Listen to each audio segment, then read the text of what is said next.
नरसिंह जी की बड़ी बेटी कुंवरबाई थी, तो उसकी ससुराल में रहती थी, तो उसकी लड़की काफ़ी ब्याह योग्य हो गई थी, तो उसका ब्याह तय हो गया।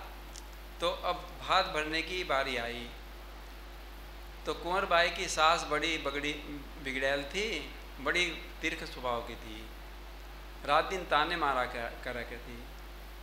वो कहने लगी, बहू देख तेरे पिताजी तो बड़े निर्धन हैं, तो ऐसे निर्धन को बुलाने से क्या फ़ायदा अगर अपनी नाक कटवानी है,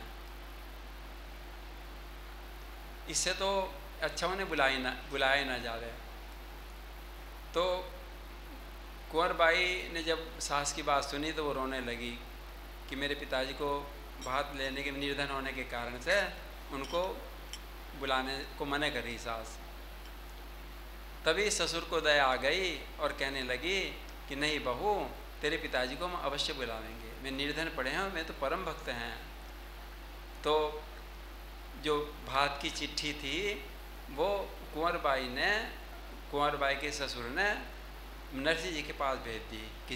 किसी के हाथ नरसिंह जी की चिट्ठी आई कि हे नरसिंह जी, आपकी दोहित्री का ब्याह है और उसके लिए आप भात लेके, पैरामनी का सामान लेके भात लेके अवश्य आना है, इष्ट मित्रों सहित आना है। नरसिंह जी को जब चिट्ठी मिली तो मैं बड़े प्रसन्न हुए और कहने लगे जो मेरे से बन पड़ेगा मैं दूंगा, और नहीं तो आशीर्वाद देने तो जरूर आऊँगा। तो चिट्ठी उन्होंने नरसिंह जी ने भगवान के चरणों में रख दी कि भगवान आप जाने, आपका काम जाने, और बस मैं तो निश्चिंत हो गए।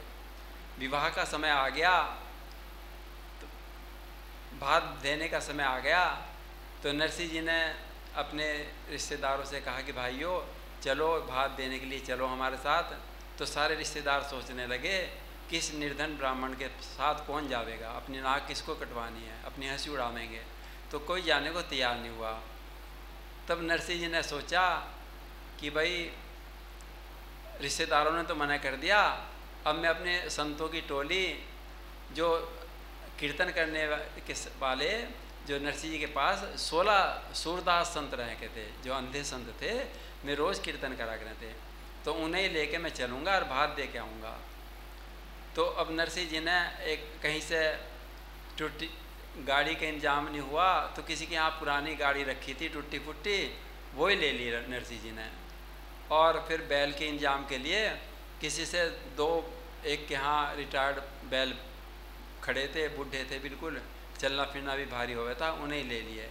और नरसिंह जी ने उन्हें बूढ़े बैलों को गाड़ी में जोत के और उस गाड़ी में उन्होंने सारा सामान भर लिया। 16 सूरदास जो उनके कीर्तन करा करते थे उनको भी बिठा लिया, और उसमें तंबूरा रख लिया, ढोलक रख ली, मंजीरे रख लिए और चंदन लिख लिया, और ठाकुर जी का सिंहासन भी विराजमान कर लिया। अब तो चरमर गाड़ी चल पड़ी, भात की गाड़ी चल पड़ी। और नरसिंह जी और सारे सूरदास जो संत बैठे थे सब भगवान का कीर्तन करने लगे। जय जय राधा रमण हरि बोल, जय जय राधा रमण हरि बोल, जय जय राधा रमण हरि बोल, जय जय राधा रमण हरि बोल। हरि बोल हरि बोल हरि बोल हरि बोल हरि बोल हरि बोल हरि बोल हरि बोल, जय जय राधा रमण हरि बोल, जय जय राधा रमण हरि बोल, जय जय राधा रमण हरि बोल, जय जय राधा रमण हरि बोल। और इस प्रकार नरसिंह जी की गाड़ी तो चल पड़ी, चरमर चल पड़ी, और बूढ़े बैल थे, टूटी हुई गाड़ी थी, कहाँ तक चलती। 16 सूरदास बैठे थे उसमें, कीर्तन कर रहे थे। आगे चल के गाड़ी का पहिया निकल के एक तरफ गिर गया, और गाड़ी टूट फूट के धम से नीचे गिर पड़ी, और दोनों बैल भी चारों खाने चित जमीन पे पड़ गए। अब तो नरसिंह जी कहने लगे अब क्या होगा, जैसे भगवान की इच्छा है। बस वहीं रह के सारी रात भजन करने लगे और कहने लगे, टूट चली गाड़ी अब तो दुखन लागे पाँव रे, तेरा क्या है फैसला बता दे मेरे श्याम रे। टूट चली गाड़ी अब तो दुखन लागे पाँव रे, तेरा क्या है फैसला बता दे मेरे श्याम रे। बन बन में तुझे ढूंढ रहा हूँ श्याम, ढूंढ रहा हूँ। बन बन में तुझे ढूंढ रहा हूँ श्याम, ढूंढ रहा हूँ। ढूंढत ढूंढत हार गया हूँ श्याम, हार गया हूँ। सुध मेरी ले लो बनवारी सुंदर श्याम रे, सुध मेरी ले लो बनवारी सुंदर श्याम रे। तेरा क्या है फैसला बता दे मेरे श्याम रे, तेरा क्या है फैसला बता दे सुंदर श्याम रे। और जब नरसिंह जी ने ऐसा पुकारा तो भगवान ने तो फैसला कर लिया। फैसला क्या करा, तुरंत भगवान ने बढ़ई का रूप धारण कर लिया और हाथ में बिसोली आरी लेके और वहीं पे आगे जहाँ नरसिंह जी की गाड़ी टूटी पड़ी थी आवाज़ लगाने लगे, कोई अपनी गाड़ी ठीक करा लो, मैं बड़ी हूँ। नरसिंह जी देखा कि बड़ी आ गया तो बोले कि तू कौन सा बड़ा है, तेरे नाम क्या है, तू हमारी गाड़ी ठीक कर देगा क्या। तो भगवान बोले बढ़ी के रूप में जो आए थे, कहने लगे, हे भगत जी मेरा नाम कृष्णा बढ़ई है, मेरे हाथ में तो जादूगर है, मैं तो 1 मिनट में तुम्हारी गाड़ी ठीक कर दूंगा। बस नरसिंह जी को तो बहुत अच्छा लगा, कहने लगे भैया कर दे हमारी गाड़ी ठीक। बस भगवान ने कहीं कील ठोकी, कहीं लकड़ी लगाई, कहीं आड़े से लकड़ी काटी और वो तो गाड़ी बिल्कुल ऐसी नई होगी और विमान जैसी होगी गाड़ी। और अब तो बैल तो बूढ़े बैल तो पड़े थे चारों खाने चित, पैर फैलाए। तो भगवान ने कृष्णा बढ़ी ने उन बैलों के ऊपर अपना जैसे ही हाथ फिराया वो तो जवान खड़े हो गए, बिल्कुल जवान बन गए, बिल्कुल हट्टे कट्टे हो गए बैल। और कृष्णा बढ़ी कहने लगा, हे भगत जी यदि आप कहो तो मैं हाँक दूँ आपकी गाड़ी और फिर मैं जब आपका गांव पहुंच जाएगा भार भरने का जहाँ जाना है आपको, तो बस मैं चला जाऊंगा। तो भगवान गाड़ी वाहन बन गए और 16 सूरदास बैठ गए, कीर्तन करने लगे। नरसिंह जी बैठ गए और भगवान का कीर्तन करते लगे। गाड़ी ऐसी चली ऐसी चढ़ी मानो विमान चल रहा है। सारे के सारे 1 मिनट के अंदर अंदर गांव भी आ गया जहाँ उनको जाना था। गांव में खबर मिली कुंवर बाई के यहाँ कि नरसिंह जी भात देने के लिए आ गए। तो तुरंत दौड़ी दौड़ी कुंवर बाई आई, पिताजी से मिली, कहने लगी पिताजी आप आगे, बड़ा अच्छा करा। बस उसका मन में तो ये हो रहा था कि मेरे लिए क्या क्या जो भात में क्या सामान लाए। उचक उचक कर देखने लगी गाड़ी में क्या क्या भरा है। देखा वहाँ तो तान तबूरे हैं, ढोलक है, ठाकुर जी का सिंहासन है और जो तिलक की सामग्री है। तो वो देख के बेचारी निराश हो गई। उसे देख के नरसिंह जी कहने लगे बेटी तू चिंता मत कर, तेरा भाई श्यामल शाह आने वाला होगा, वो तेरे लिए बहुत सारा सामान लावेगा भात में, तू चिंता मत कर। और देख अपनी सास के पास चली जा और उनसे सारी बातें लिखवा के लिया, जो जो सामान की ज़रूरत है पूरी लिस्ट बनवा के लिया। तो कुंवर बाई भागी भागी अपनी सास के पास गई और उसकी जो ननद थी जिठानी थी सब उसके मजाक बनाने लगी कि देख तेरे पिताजी आए राम नाम कीर्तन करते हुए, कुछ भी नहीं लाए। तो उन्होंने कहा नहीं जेठानी जी, सासू माता मेरे भाई आवेंगे श्यामल शाह, और मेरे पिताजी ने कहा कि आप पूरी लिस्ट बनवा के दे दो मुझे। तो सास ने मुनीम जी को बुलाया और उसे खूब सारा सामान लिखवा दिया कि इतने जोड़े, इतने कपड़े, इतने साड़ी, इतनी मिठाई, इतने फल, इतने जेवर, सब कुछ लिखवा दिया। और वो लिस्ट पूरी बना के फहरिश वो कुंवर बाई भागी भागी जहाँ नरसिंह जी थे वहाँ पे गई धर्मशाला में। तो नरसिंह जी को कहा, पिताजी मैं सास से सब चीज़ लिखवा के ले आई। तो नरसिंह जी हंस के कहने लगे, बेटी तू एक बार मेरे कहने से और चली जा, एक बार और चली जा, कुछ चीज़ रहनी नहीं चाहिए, क्योंकि बार बार तो देखो तेरे सामेंगे ना, सब चीज़ लेते आवेंगे, तो एक बार और चली जा। कुंवर बाई भागी भागी अपनी सास के पास गई कि सासू जी मेरे पिताजी ने कहा कि और कुछ सामान भूल चूक रह गई हो तो वो भी लिखवा दो।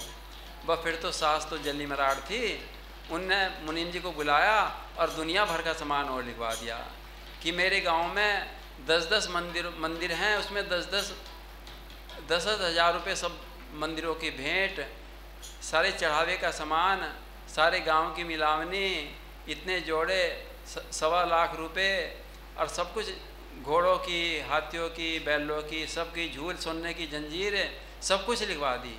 और कह दिया कि यदि कुछ ना हो सके तो 2 पत्थर ही लेते आएंगे, बाद में यो भी लिखवा दिया।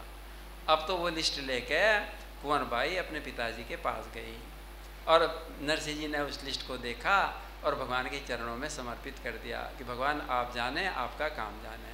और मैं तो अपने तान दबूरा लेके कीर्तन करने लगे, 16 सूरदास भी और कीर्तन करने लगे। तो उन्हें ठहराने के लिए उसकी सास ने ऐसी धर्मशाला में इंतजाम कर रखा था जहाँ जाले लग रहे थे, मच्छर थे बहुत सारे। तो नरसिंह जी अपने भक्तों के साथ आए, वहाँ साफ़ सफाई करी, झाड़ू दी, जाले साफ़ करे और वहाँ बिल्कुल शुद्ध करके वहाँ कीर्तन करने लगे। खूब कीर्तन हुआ। फिर खाने का समय हो गया, फिर नहाने का समय हो गया।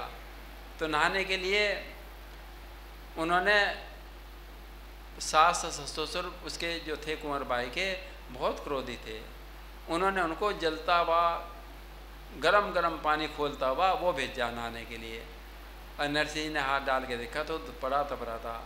तभी भगवान ने वर्षा कर दी, झमझम बारिश हो गई, सारा पानी ठंडा हो गया। सब महात्मा लोग सूरदास खूब नहाए और अब खाने का टाइम हो गया।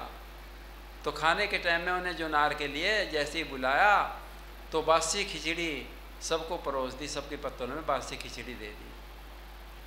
तभी भगवान ने ऐसा करिश्मा करा कि सबकी पत्तलों में इतना बड़ा बड़ा कुल्हड़ खीर का आ गया अपना भगवान की कृपा से। अब तो सारे सूरदास सपड़ सपड़ के खूब खीर खावे। और उनके जो ससुर थे कुंवर बाई के, मैं आँख फाड़ फाड़ के देखे कि वो खीर कहाँ से आ गई। तो भगवान की ऐसी कृपा हुई, सबने खूब भोजन करा, खूब अच्छी तरह से वो हुआ।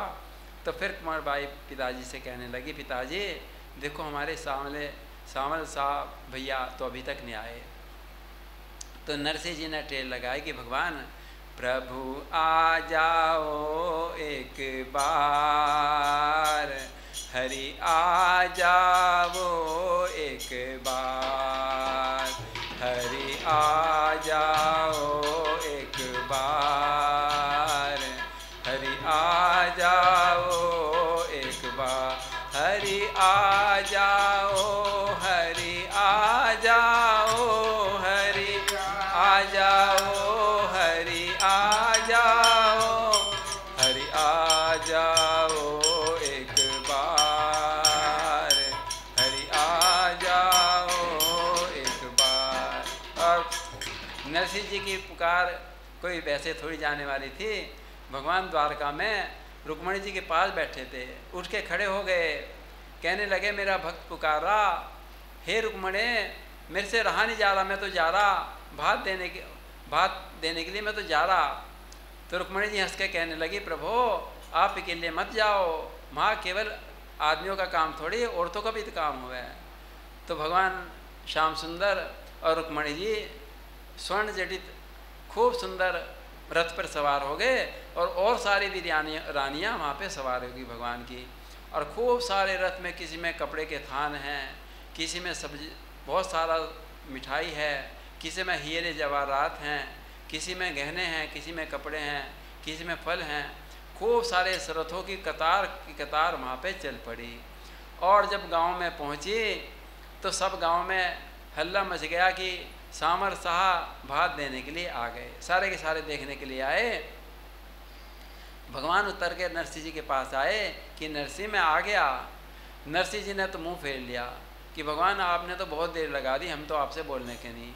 भगवान ने बड़ी मनुहार करी, नरसिंह जी मुझे देर लग गई थी, मैं तो अब आ गया, अब आप चिंता मत करो। बड़ी मुश्किल से नरसिंह जी माने और तब भगवान ने वहाँ पे खबर पहुँचाई ससुर उनके ससुराल में। और कुंवर बाई दौड़ी दौड़ी आई कि मेरे सावंत भैया आ गए, मेरे सावंत भैया आ गए। और वो तो फूला नहीं समाई, आंखों में उसके तो आंसू भर आए। और सारी सास ससुर जितने भी नंदे खूब भगवान ने खूब सबको गहने कपड़े दिए, खूब सबको लाद दिया, सब प्रसन्न हो गई। और फिर रात को खूब जो नार हुई, दावतें हुई, सोने चांदी के बर्तनों में तो उनको जिमाया गया। सारे गांव वाले जितने भी थे सारे नगर को बुलाया गया और उसकी भगवान की जय जयकार होने लगी। और ऊपर से भगवान ने ऐसा करिश्मा करा कि सोने चांदी की मोहरें बरसने लगी। अब तक कहें कि वहाँ पे जहाँ नरसिंह जी का भात भराया गया था, अब तक ज़मीन में से मोहरें निकले हैं, सोने की चांदी सोने की मोहरें निकले हैं, अब तक निकल रही। तो इस प्रकार भगवान ने नरसिंह जी का भात भराया और फिर सब कुछ भात भर के भगवान ने नरसिंह जी उनके चरणों में पड़ गए, भगवान आपने मेरी लाज बचाई, आप मुझे सदा सहाय करो, मैं आपको मुझे तो ऐसी कृपा कर दो, मैं आपकी भक्ति करता रहूं। भगवान ने कहा कि नरसिंह जी आप ऐसा कैसे कह रहे, आपने तो मुझे सेठ बना दिया। तो इस प्रकार नरसिंह जी और भगवान आपस में खूब आनंद से भात भरने की रस्म पूरी। बोलिए नरसिंह भगत की जय हो।